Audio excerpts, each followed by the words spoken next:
I'm the creation of the law.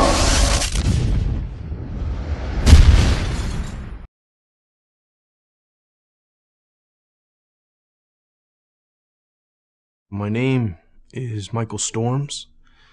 That's my name before I became Muslim. I was born in Halifax, Nova Scotia, and I'm 27 years old. My name after I became Muslim is Muhammad Islam. My childhood was very difficult. My family, I came from a very violent background.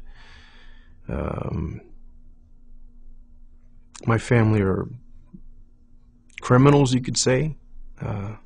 Very bad people. So that was my upbringing. Crime and violence, drugs, things like this. I don't know my father. My father left when I was 2. My mother deported him back to the States. And it was me and my 2 sisters with my mother. And then there's my uncles and my cousins, and they're kind of like always living where we were living. And it's a really tight-knit family, right? With relation to bad stuff. I thought the world was a very negative place because of my family, and like you were saying, because of the environment. I didn't see too many positives. So, and you could also say that my family kind of restricted my access to other things. They wanted me to do things with them. So it reinforced that there's nothing good going on, right? When I was younger, I felt afraid, but then when I grew up a little bit, it became pretty normal. And so the people in my family I wasn't afraid of anymore. I was part of the team. But initially, yeah, because when you're young, you're pure, right? And to be bombarded with a lot of bad things makes you uneasy. Like any hardship, you get accustomed to it, though, right? When I was about 8 years old, I would go to, this was very, very rare. This is before I started doing other things for money. I would go to a bakery called Paradise Bakery, right? And I would wash dishes for hours on end, but I was too young to be paid money, so what Norris would do is he would pay me in food, some bread and jam and dates and little sweets and stuff like this. And I would go home and feed my 2 sisters that because my mother would be off doing some other crime, or she'd be in jail or something like this, right? Or I'd be out all night collecting recyclables so I can come home and feed my sisters in the morning. When you see that you haven't eaten for a couple days, you know, and there's nothing, so you have to try to do something to feed yourself and feed your family, right? So my other family wouldn't really take care of us. I started my little career when I was 14, you could say, and I was never close enough with too many people to say that I had friends that I could call on. I never really trusted anybody. And school wasn't for me. I never finished school. I didn't have time for it. It didn't appeal as much as what I was doing appealed at the time. I would rob, steal a lot of things, and assault people, things like that. I was never alone, but I felt lonely, right?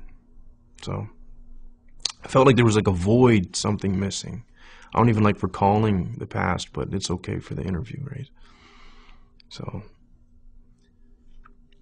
a lot of the crimes that I would do just for the sake of wanting to do it, boredom.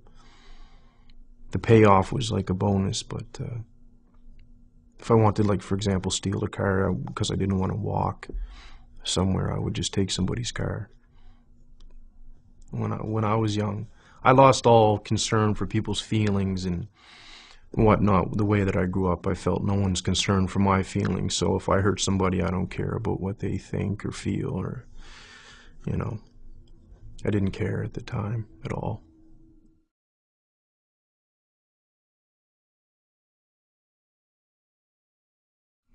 I was in my cell. It was towards the end of my sentence. I was just about to get out. And I didn't want to I wanted to do something else. I didn't want to continue being bad, you could say. And so the way that I started to ask questions when I was by myself was along the lines of, I don't know if there's a God or if you exist, or I could be talking to myself for all I know. I don't know why I'm alive. Things like this.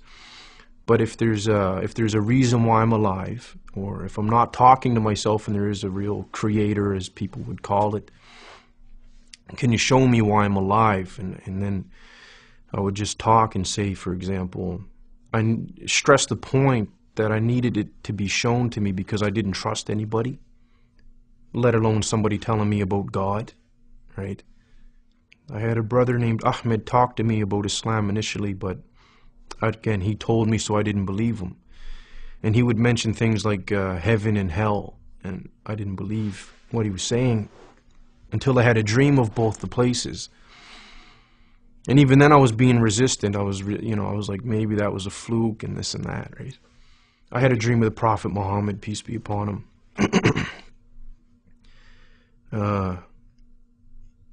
So things happened to me when I was awake and when I was asleep. And a lot of it happened to me in a very small amount of time. As soon as Ahmed started talking to me about Islam, I didn't believe him. Allah already knew that I wouldn't believe him, but that was like Islam, Muhammad, Allah, and it's like whatever. And then these things started happening. And then I recalled what I asked for when I was in jail, for things to happen to me, so I can't deny it, right?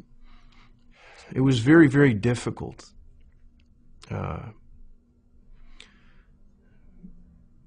Doing what somebody else wanted you to do. It was so difficult for me, right? Even God. I struggle with it even today. It was very, very, very difficult. And I went to the masjid and I sat down and actually I sat down I was on my knees and just sitting back like people do when they're finished for the prayer. And I just started crying, right? And I was crying and crying and crying and crying and crying and drooling. I couldn't control myself, right? So it was like 20 years of betrayal and stress, violence and anger and all these things built up, and then it's like Allah allowed me to just get rid of it all. And I cried for a very, very, very, very, very long time, right? And I couldn't move, right? I was just crying. And then I remember saying at the end of it, all right, I'll try to do, what you want me to do. I am most pleased that I pray. Yeah, it's important, very, very important. A feeling of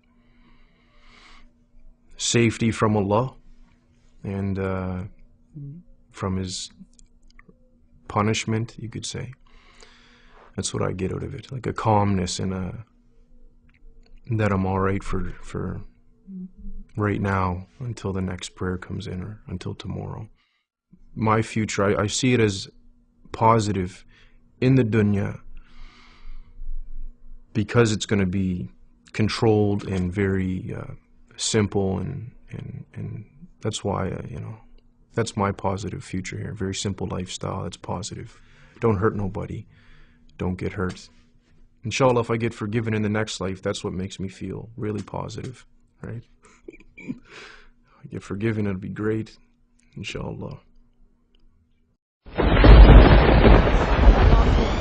shot. 15-year-old was suffering from gunshot wounds. Since I've come to Tawheed, and I've read about the companions and the Salaf and everyone else, I know who I am. I'm the creation of Allah.